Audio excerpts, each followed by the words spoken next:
నీవు నేను వెంబడిస్తున్నాము. జాగ్రత్తగా ఈ మాట. యేసుక్రీస్తు ప్రభువుని నేను ఆరాధిస్తున్నాను, నా దేవుడిగా ప్రేమిస్తున్నాను అని నువ్వు గొంతు దించుకొని అరిసిన లాభం లేదు. నీ బ్రతుకులో చూపించాలి,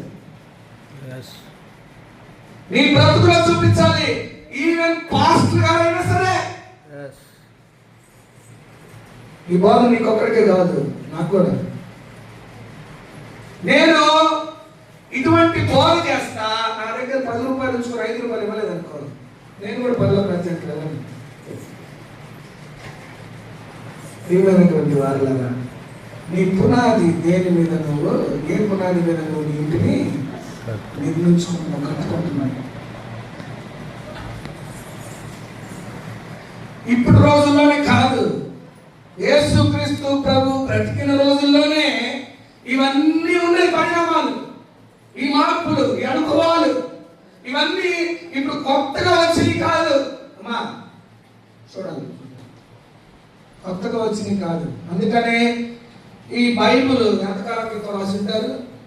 ఈ బైబిల్ ఇది అద్భుత కల్పన, ఆ మాటలు ఈ మాటలు కలిపి తీసుకొచ్చిన మాటలా కాదు.